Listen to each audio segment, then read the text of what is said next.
قربانی کے سیزن میں فون آتے ہیں کہ قربانی لے آیا ہوں یا منڈی میں گھوم رہا ہوں، مجھے یہ بتائیے جانور صحیح طرح چل نہیں پا رہا، اور جانور جو ہے اس کے آنکھیں ہمیں ٹھیک نہیں لگ رہے، وہ ادھر ادھر جو ہے ٹکرار ایسا لگ رہا ہے، یہ اس کی بینائی نہیں، آنکھوں کی روشنی اس کی نہیں ہے، اس کی قربانی ہوگی یا نہیں ہوگی یہ تو بات کی بات ہے کہ اس کے اندر کون سے عیوب ہے، قربانی ہوگی نہیں ہوگی۔ پہلے اپنے اندر سوچ، تیری آنکھ ٹھیک ہے؟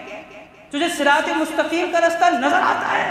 اپنے بارے میں سوچ کہ وہ تو قربانی اس کی ہوگی نہیں ہوگی، تو قربانی دینے کے لائق بھی ہے یا نہیں ہے؟ کبھی سوچا کہ اس کا کان ٹھیک ہے یا نہیں ہے؟ ہم کہتے ہیں کان کے اندر گول سوراخ ہے، لمبائی کے اندر چھیرا ہوا ہے، کٹ جو ہے وہ چوڑائی کے اندر لگا ہوا ہے، خرقہ شرقہ، قربانی ہوگی نہیں ہوگی؟ تو اپنے بارے میں سوچ، تیرے اپنے کان ٹھیک ہے؟ حق تو قبول کرتا ہے، حق کو سن کر تو آمنا و صدقنا کہتا ہے، وہ تو جانور ہے، اس کی قربانی ہو نہ ہو بات کی بات ہے، تو اپنا ذرا بتا، تو قربانی دینے کے لائق ہوا یا نہیں؟ تو قربانی دینے کے قابل ہے یا نہیں؟ جانور کے عیوب پر بات کرتے ہیں، اپنے عیوب پر جو ہے ہم غور نہیں کرتے۔ عقیقے کا ہم جانور قربان کرتے ہیں، عقیقے کے لیے لڑکے کی طرف سے ایک بکرا، لڑکے کی طرف سے دو، لڑکی کی طرف سے جو ہے ایک، اس وقت یہ معاملات نہیں، لیکن قربانی کے وقت ہم ان عیوب کو دیکھتے ہیں، کیونکہ ہمیں حکم دیا گیا ہے، ہمیں حکم دیا گیا ہے۔ کیوں؟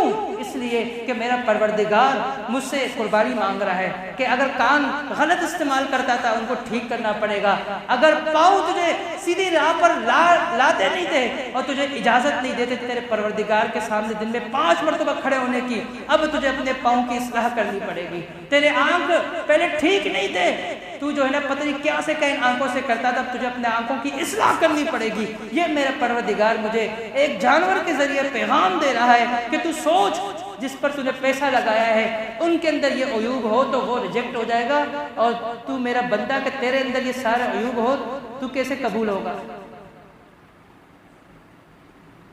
اور جہاں تک جانور کے عیوب کی بات ہے، برا بن عازب رضی اللہ تعالی عنہ سے حدیث موجود ہے جامع ترمذی کے اندر، فرمایا الاوراہ البین عورها، وہ جانور جو بینگا ہو اس کا بینگا پن واضح ہو اس کی قربانی نہیں ہوتی، والعرجاہ البین عرجها، فرمایا وہ جانور جس کا لنگڑا پن واضح ہو اس کی قربانی نہیں ہوتی، فرمایا اسی طرح المرضاہ البین مرضوها، وہ جانور جس کا مریض ہونا بالکل واضح ہو اس کی قربانی نہیں ہوتی، فرمایا وہ جانور جو بالکل نظر آ رہا ہے اس کی صرف ہڈیوں میں طاقت بھی نہیں، کمزور ہے، لاغر ہے، فرمایا اس کی قربانی نہیں ہوتی۔ اور جہاں تک دوسرے کچھ عیب ہے، آپ یاد رکھیے گا، عیب وہی عیب شمار ہوگا جو پیغمبر نے بتایا ہے۔ جو عیب مجھے نظر آ رہا ہے وہ عیب نہیں ہوگا اگر پیغمبر نے نہیں بتایا۔ ہم کہتے ہیں خصی جانور کی قربانی نہیں ہوتی کیونکہ ہمیں ایک عیب نظر آ رہا ہے، اور سنن ابی داؤد، سنن نسائی، کتاب الاضحی جب ہم کھولتے ہیں یہ ملتا ہے کان رسول اللہ صلی اللہ علیہ وسلم، اللہ کے نبی نے قربانی کی موجعین کا معنی 2 خصی جانوروں کی، خصی جانوروں کی آپ نے قربانی کی ہے۔ امام شاطبی حضرت ابو ہریرہ سے روایت کرتے ہیں کہ ہمیں تو زیادہ پسند ہے کہ ہم کس کی قربانی کریں؟ ہم خصی جانور کی، کیونکہ وہ پیشاب نہیں پیتا، وہ پیشاب پینے کے قابل نہیں ہوتا، اس کے سے جو ہے اسمیل نہیں آتی، اور میں جو ہے اپنے ہی دماغ کو استعمال کر کر یہ تو عیب ہے، میں کہتا ہوں قربانی نہیں ہوتی، میرے پیغمبر نے قربانی کی ہے۔ ابو داؤد سنن نسائی کے اندر حدیث ہے، ابن ماجہ کے اندر حدیث موجود ہے، تو میں نے کہا کہ عیب وہی عیب شمار ہوگا جو عیب پیغمبر نے بتایا ہے، اور جو پیغمبر نے نہیں بتایا اگر وہ مجھے عیب لگے تو وہ عیب نہیں ہوگا۔ فرمایا سینگ ٹوٹے ہوئے ہے، اس پر اختلاف ہے، کیونکہ سینگ ٹوٹنے والی جتنی بھی روایت وہ ساری کمزور ہے، اسی وجہ سے علماء کا بھی اختلاف ہے اس مسئلے کے اندر۔ ابن حزم رحمۃ اللہ علیہ نے المحلہ کے اندر اس مسئلے کو حل کیا ہے اور کہا کہ اس بات پر تو اتفاق ہے کہ اگر سینگ آدھا یا اس سے زیادہ ٹوٹ گیا پھر قربانی نہیں ہوگی، اس سے کم پر جو ہے اختلاف ہے، اس سے کم والا کچھ نے کہا چلے گا، کچھ نے کہا نہیں چلے گا، فرمایا لیکن اس بات پر کوئی جو ہے شک نہیں ہے، فرمایا کہ اگر سینگ آدھے سے زیادہ ٹوٹ گیا تو پھر قربانی نہیں ہوگی۔ فرمایا کہ سینگ آدھے سے زیادہ ٹوٹ گیا تو پھر قربانی نہیں ہوگی۔ فرمایا کہ سینگ آدھے سے زیادہ ٹوٹ گیا تو پھر قربانی نہیں ہوگی۔ فرمایا کہ سینگ آدھے سے زیادہ ٹوٹ گیا تو پھر قربانی نہیں ہوگی۔ تو ہمیں جب قربانی کرنی ہے ہم اپنے بھی عیوب کو سامنے رکھیں اور جانور کے عیوب پر غور کریں کہ یہ عیوب کے اس کے اندر موجود نہیں، اور جب ہم قربانی کریں تو قربانی جو ہے، جو قربانی کا ٹائم، جو وقت ہمیں بتایا گیا ہے، ہم اس میں قربانی کریں۔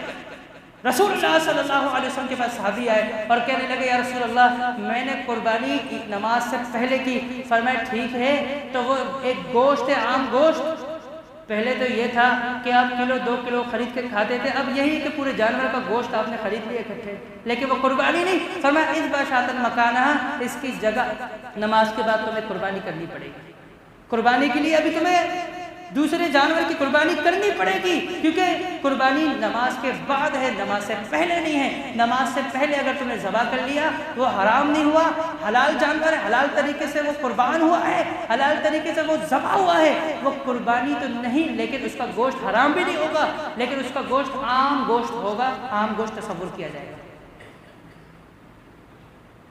اور اسی طرح جب قربانی کر رہے ہو تو ایک جانور کے سامنے جو ہے دوسرے جانور کی قربانی نہ کی جائے۔ رسول اللہ صلی اللہ علیہ وسلم نے منع فرمایا، جب ایک جانور اپنے آنکھوں سے دیکھ رہا ہو کہ میرے سامنے دوسرے جانور کی قربانی ہو رہی ہے، اس کو کاٹا جا رہا ہے، اس کو پھینکا جا رہا ہے اور اس پر سارے چھڑ کر اس کو قابو کر کر اس کو کاٹ رہے ہیں، تو پھر قدرتی طور پر وہ دیکھ کر اس کے اندر جو ہے نا جسم سے، اس کے گوشت کے اندر ایسے جو ہارمونز اور ایسے جراثیم پیدا ہو جاتے ہیں جو نقصان دہ ہوتے ہیں، اور وہ جراثیم جو ہے اس گوشت میں جو آ جاتے ہیں، پھر اس گوشت کو کھانے کے بعد مختلف بیماریوں کے اندر مبتلا ہونے کے امکانات ہوتے ہیں۔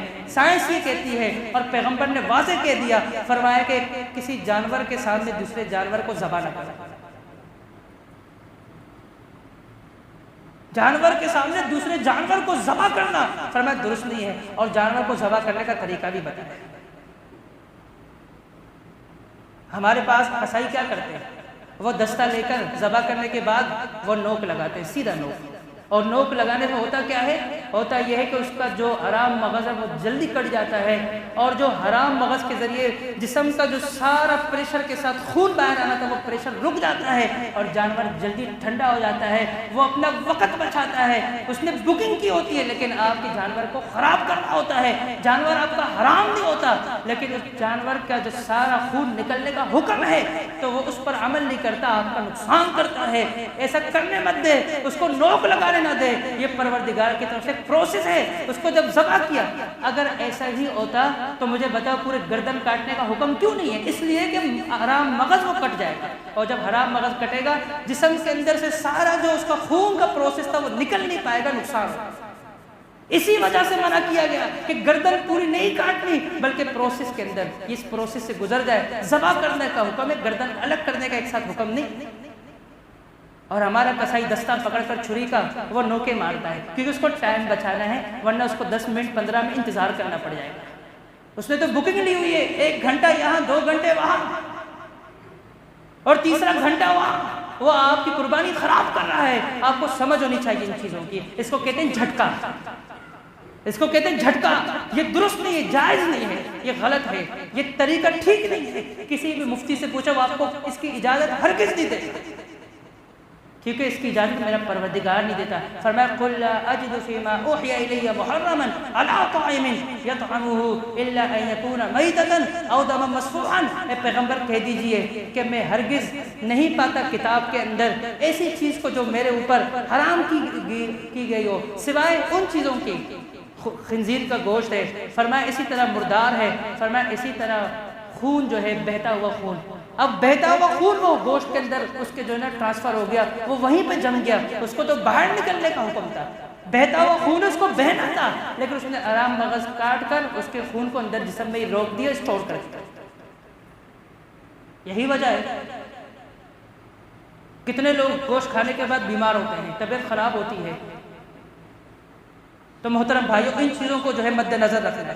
اور حصہ جو ہے بڑا جو جانور ہے یعنی گائے، اس میں 7 سے زیادہ حصے نہیں، کم سے کم کوئی حد نہیں، اور اونٹ ہے اس میں جو ہے زیادہ سے زیادہ 10 ہے اور 7 بھی ہیں، اور کم سے کم کی کوئی حد نہیں۔